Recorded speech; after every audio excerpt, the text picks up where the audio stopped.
మా మమ్మీ డాడీకి వాళ్ళ లైఫ్ అంతా డిఫరెంట్. చాలా మంచిగా ఉండాలి, చాలా సిన్సియర్గా ఉండాలి, మనం మంచి చేయాలి, మనం సాయం, ఇదే వాళ్ళ లైఫ్ అంతా ఇదే. వాళ్ళకి ఇంకొక మెట్టు తెలియదు. నేను ఒక్క వర్డ్ చెప్తే తనకు అర్థమైపోతుంది, ఓహో ఈ పాయింట్ ఆఫ్ వ్యూలో మా అమ్మాయిని చూస్తున్నారా అని. కానీ ఆ తర్వాత తను తట్టుకోలేదు, నాకు తెలుసు ఆ విషయం. నా అంత స్టబర్న్ అంటే సిచ్యువేషన్స్ లైఫ్లో మా అమ్మ ఫేస్ చేస్తుంది, కానీ ఇలాంటివి ఫేస్ చేయలేదు తను. బట్ చెప్పాను, నేనేదో రీజన్ చెప్పాను యాక్చువల్లీ, ఏదో ఒక స్టూపిడ్ రీజన్ చెప్పేశాను, ఈ రీజన్ వల్ల నన్ను ఇలా ఊరికే హెరాస్ చేస్తున్నారు అని.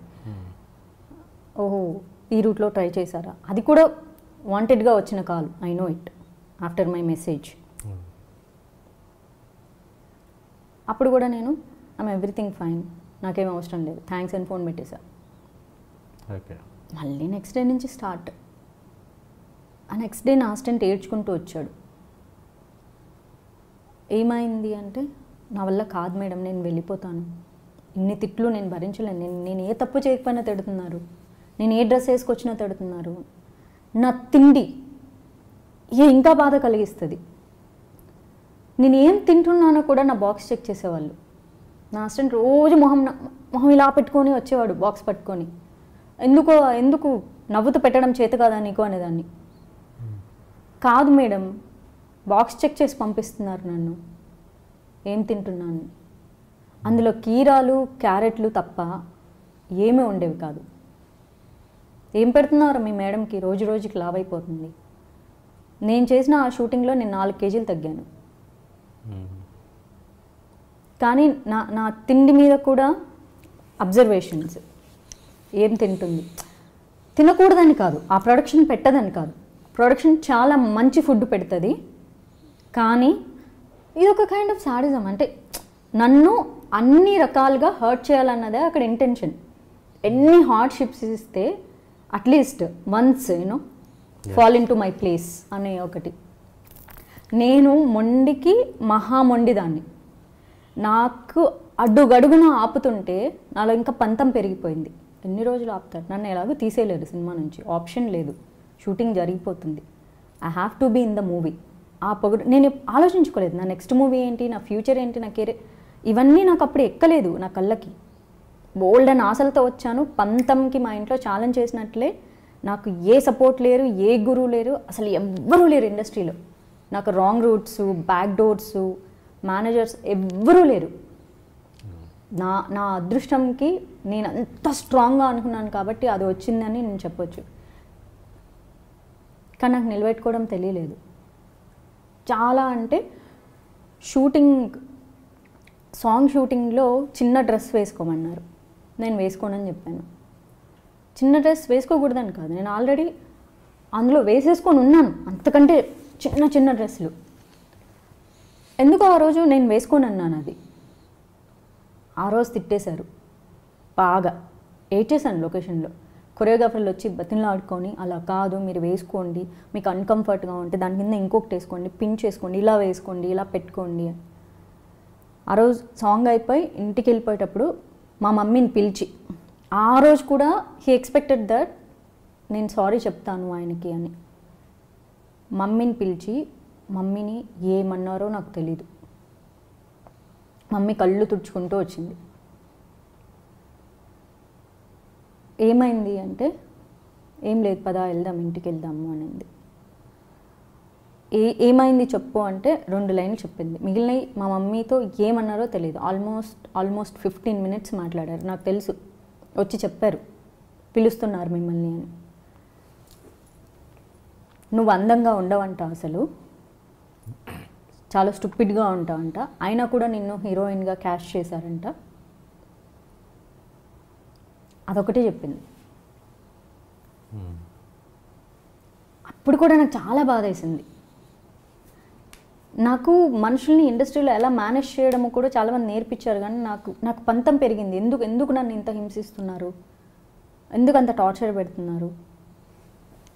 నాకు అప్పుడంత తెలివితేటలు లేవు నిజంగా, అంటే కొత్త కదా, లైఫ్ని అంతేం చూడలేదు నేను చూసిన నా చిన్ని ప్రపంచంలో చిన్ని మనుషుల్ని చూశాను.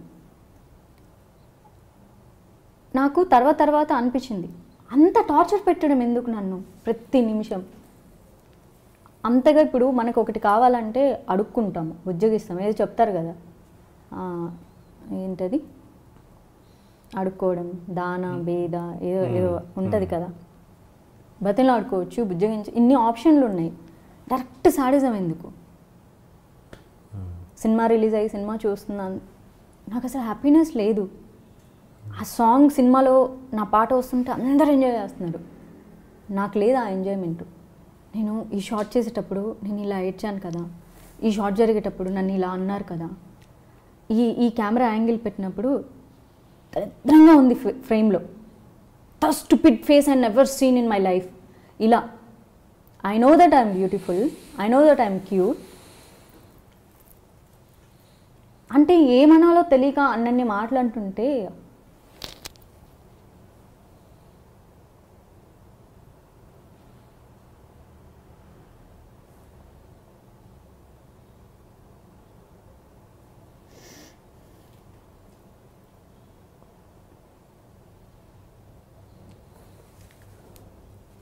I'm sorry.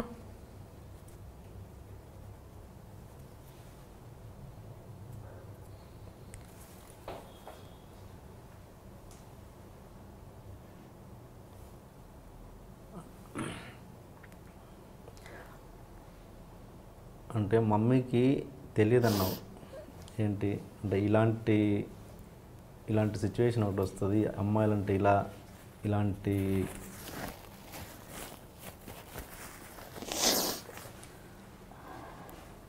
అమ్మాయిలంటే ఇలాంటి పరిస్థితి ఉంటుంది ఇండస్ట్రీలో అన్నది. అంటే అంత అమాయకంగా ఎలా ఉంటారు? ఇండస్ట్రీకి పంపిస్తే ఇలాంటి పరిస్థితులు రావని ఎలా అనుకుంటారు? తనకు తెలియదు కదా ఇండస్ట్రీ అంటే ఏంటో, because we are nowhere related to cinema industry. అసలు ఎక్కడా కాదు. నేను డైరెక్ట్ సినిమా ఇండస్ట్రీతో నాకు రిలేషన్స్ లేవు కాబట్టి టీవీలో యాంకర్ అవుతానని చెప్పి ఆడిషన్కి వచ్చి సెలెక్ట్ అయ్యి నాకు కాన్ఫిడెన్స్, నేను బాగా మాట్లాడగలను, చాలా బాగా మాట్లాడగలను, చూడటానికి బాగుంటాను, ఈ రెండు సరిపోతాయి కదా యాంకరింగ్ చేయడానికి. పర్ఫామ్ చేయడానికి నాకు పర్ఫామ్ చేయగలిగే టాలెంట్ ఉంటే చాలు కదా. ఆ కాన్ఫిడెన్స్తో వచ్చాను, యాంకర్ అయ్యాను. మమ్మీ వాళ్ళు లేరు, నేను ఒక్కదాన్నే వచ్చా హైదరాబాద్కి. ఇండస్ట్రీ గురించి గాసిప్స్ వింటుంటారు కానీ గాసిప్ అంతా నిజమైపోతుందని ఎవరు ఊహించుకోరు కదా. ఎగ్జాక్ట్లీ ఇదే అడుగుతారని ఆమె ఊహించుకోలేదు కదా. నేను అమ్మకి అప్పుడు ఏదో రీజన్ చెప్పింటానేమో, నేను ఫ్రేమ్లో సరిగ్గా కనిపించట్లేదంట, నేను లావుగా ఉన్నానంట. సో నేనేం లావుగా లేను, సన్నగానే ఉండేదాన్ని. అలా ఏవో రీజన్స్ చెప్పి ఉంటాను.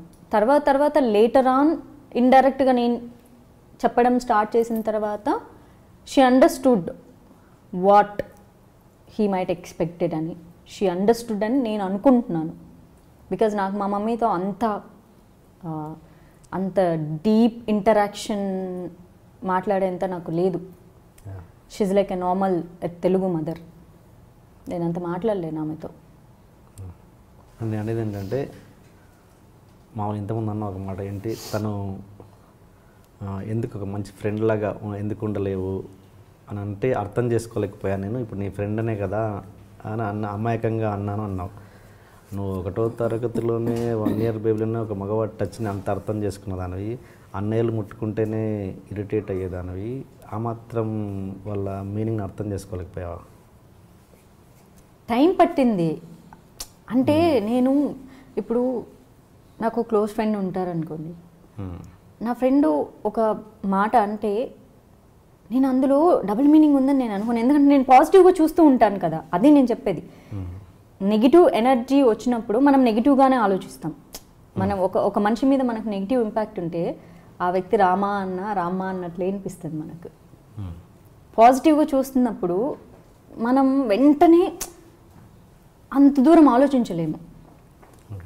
నాకు ఏమన్నాను, ఈ కాన్వర్జేషన్ జరిగింది అరౌండ్ 9:30 అలాగా. నాకు మంచి మిడ్నైట్ అంటే కరెక్ట్ 12 గంటలప్పటికీ స్ట్రైక్ అయింది. అంటే నా బ్రెయిన్కి రీచ్ అవ్వడానికి దాని మీనింగ్ అది కూడా, ఓహో అది ఇదే ఉంటుందా అని అప్పుడు రీచ్ అయింది. ఒక 2.5 గంట పట్టింది బ్రెయిన్కి. అంటే నేను చాలా పాజిటివ్గా థింక్ చేస్తున్నాను కదా అతని గురించి, చాలా పాజిటివ్గా థింక్ చేస్తున్నాను. నేను అంత ఊహించుకోలేదు ఈ ప్రొడక్షన్లో ఇలా ఉంటాయి అలా ఉంటాయి, ఎందుకంటే నేను ఎప్పుడు వినలేదు. Actually it's not a production house problem, అది చాలా మంచిది కదా. సో ఇలాంటిది ఉండదేమో, ఎందుకంటే ఇవన్నీ మూవీ ఆఫర్ ఇచ్చే ముందే ఉంటాయి, తర్వాత ఉంటాయని నాకు తెలియదు కదా.